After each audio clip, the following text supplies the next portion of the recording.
आपने हमारे चैनल को अभी तक सब्सक्राइब नहीं किया है तो सब्सक्राइब कर दीजिए, बेल आइकन घंटी भी दबा दीजिए ताकि आपको नए से नए वीडियो देखने को मिल सकें।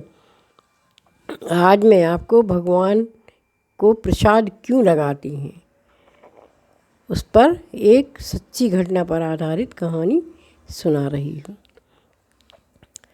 भैंस गाय किसने दी, दूध उसमें किसने दिया, दूध में मक्खन किसने दिया, मक्खन से घी किसने दिया, और जो है गन्ना किसने दिया, गन्ना से चीनी किसने दी। घी और खोआ से हम मिठाई बनाते हैं, हम बड़े सुंदर सुंदर पेड़े बनाते हैं और फिर भगवान को ही भोग लगाते हैं, जबकि उनने ही हमें यह सब चीज़ें दी हैं। और भोग लगाने के बाद हम बहुत इठलाते भी हैं भगवान को घमंड भी दिखाते हैं कि हमने आपको भोग लगाया। पर भोग हर मंदिर में हर जगह ही लगता है। हम रोज़ पूजा करते हैं तो भगवान को भोग लगाते हैं, पर हम उसका महत्व नहीं समझते हैं। भोग का महत्व क्या है वह हम नहीं जानते हैं। सुनिए इस लघु कहानी से। एक अंग्रेज बहुत बड़े अफसर थे। उनके बेटे को असाध्य रोग हो गया था। वह बिस्तर से उठ नहीं पाता था। सभी डॉक्टरों को दिखाया पर डॉक्टर कोई बीमारी नहीं पकड़ पाए। इसलिए वह अंग्रेज अफसर बहुत दुखी रहता था। एक दिन उनके दरवाजे से पहुँचे हुए संत निकले और उन्होंने कहा, भिक्षाम देहि। तो उस अंग्रेज अफसर ने कहा, हम आपको भिक्षा तो दे देंगे, लेकिन बदले में हमें आप क्या दोगे। उन्होंने कहा, आपको क्या चाहिए। उन्होंने कहा, हमारा बेटा बहुत बीमार है, उसको आप स्वस्थ कर दीजिए। तो उन्होंने कहा, बस इतनी सी बात। अरे भाई, आप जो है खोआ के पेड़ा मंगा लो और राम लक्ष्मण के यहाँ प्रसाद चढ़ा दो, और मन से प्रसाद चढ़ाना और प्रसाद लेके अपने बेटे को खिला दो तो आपका बेटा ठीक हो जाएगा।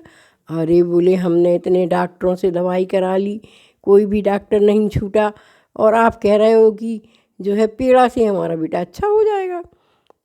बोले, नहीं नहीं, आप मंगलवार को जाइए और हनुमान जी और जय सिया राम का भोग लगाइए, आपका बेटा ज़रूर स्वस्थ हो जाएगा।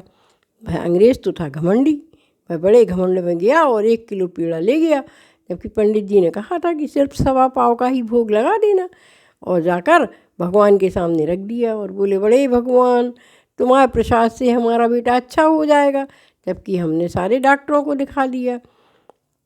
और वहाँ से आया तो उसने अपने बेटे को वह प्रसाद खिलाया, पर कुछ भी नहीं हुआ। वह तो ज्यों का त्यों ही बीमार रहा। बहुत दिन हो गए। वह हर दूसरे मंगल को भी गया और 1 किलो पेड़ा लेकर उसने भगवान को चढ़ा दिया और कहा, हनुमान जी जय सिया राम, आओ और हमारे बेटे को अच्छा कर दो। है, हमने बड़े बड़े डॉक्टरों को तो दिखा लिया, पर ये पेड़ा से हमारा बेटा कैसे अच्छा हो जाएगा। तो उसके बेटे को कुछ ना हुआ। कुछ दिनों बाद फिर पंडित जी निकले और उन संत ने फिर कहा, भिक्षाम देहि। अरे बोले, भिक्षा ले जाते हो, तुम्हारे वरदान से कुछ होता नहीं है, तुम्हारे उपाय से कुछ होता नहीं है। हम गए थे और हमने राम लक्ष्मण सीता और हनुमान जी सबको भोग लगाया, सबका नाम लिया, लेकिन हमारा बेटा तो ज्यों का त्यों ही पड़ा है। तो उन्होंने कहा, भाई ठीक है, हो सकता है भगवान ने आपका नाम, आपका भोग स्वीकार ना किया हो। आप एक काम करिए कि हमें 1.25 पाव पेड़ा मंगा दीजिए, हम जाकर अपने मंदिर में भोग लगाएंगे। मैंने कहा ठीक है। तो उस सेठ ने बड़े घमंड में 1 किलो पेड़ा फिर मंगा दिए। तो पंडित जी ने कहा कि भैया, हमें 1 किलो पेड़ा तो चाहिए नहीं, हम तो 1.25 पाव का ही भोग लगा देते हैं भगवान को। अरे उन्होंने कहा, ले जाओ ले जाओ, अगर 1 किलो से हमारा बेटा अच्छा हो जाए तो हमें क्या दिक्कत है। अब वह भोग लेके आ गए। मंगलवार आया, उन्होंने भोग को राम लक्ष्मण और हनुमान जी के मंदिर में रख दिया और बैठ गए और भगवान से अश्रु बहा बहा कर प्रार्थना करने लगे कि हे भगवान, हमने आपकी अगर सच्चे मन से इतने दिन तक पूजा की है तो हे प्रभु, इस प्रसाद में आप अमृत डाल दीजिए, अपना अमृत डाल दीजिए, जिससे उस अंग्रेज का बेटा स्वस्थ हो जाए और वह भी सनातनी हो जाए, वह भी आपके मंदिर में जाने लगे और वह प्रचार करे तो और भी अंग्रेज लोग आपके मंदिर में आने लगे। तो भगवान के सामने वह रोता और विनय करता, रोता और विनय करता।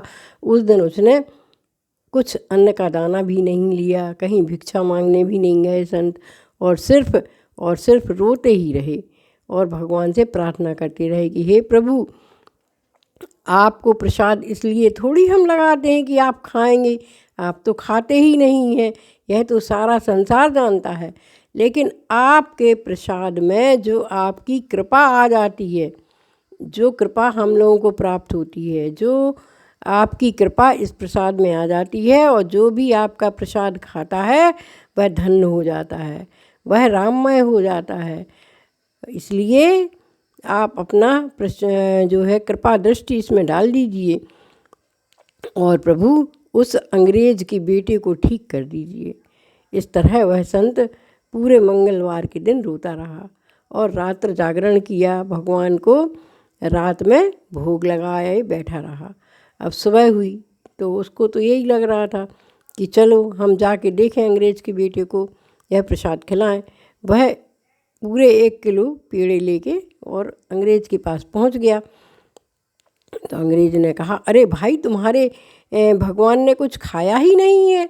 जब कुछ खाया ही नहीं है, उनने प्रसाद ग्रहण ही नहीं किया है, तो हमारा बेटा कैसे अच्छा हो जाएगा। तो वो संत ने कहा कि हमारे भगवान कुछ खाते नहीं हैं, खाते नहीं हैं, इसमें सिर्फ अपनी कृपा बरसा देते हैं। इस भोग में भगवान की कृपा आ जाती है, इसलिए जो भी इस प्रसाद को जिस मन से खाता है उसकी सारी इच्छाएं पूर्ण हो जाती हैं। उस अंग्रेज ने झट से वह पेड़े लिए और अपने बेटे को 2-3 खिला दिए। पेड़ा खाते ही चमत्कार हो गया। उसका बेटा 6 महीने से बिस्तर पर ही पड़ा था। कोई जो है वैद्य, कोई डॉक्टर उसकी दवाई नहीं कर पा रहा था, पर वह बेटा जो 6 महीने से बिस्तर पर था, उठकर बैठ गया। उसने आंखें खोल दी और कहने लगा, हमें बहुत भूख लगी है, मुझे कुछ खाने को दे दो। तो उसके हाथ में वो पेड़े थे, तो उसने वो पेड़े अपने बेटे को खिला दिए। बेटे के अच्छे होते ही वह अंग्रेज अफसर संत के चरणों में पड़ गया। तो संत ने कहा, आपका भला तो जब ही हो जाता जब आपने भगवान को पेड़े चढ़ाए थे, पर आपके मन में इतना घमंड था तो भगवान ने आपके पेड़ों में अपनी कृपा दृष्टि नहीं डाली थी। और जब मैंने भगवान से विनय करके आपके बेटे के लिए प्रसाद रूप में मांगा तो भगवान ने अपनी कृपा दृष्टि उसमें डाल दी, और जैसे ही कृपा दृष्टि डाली तो आपका बेटा अच्छा हो गया।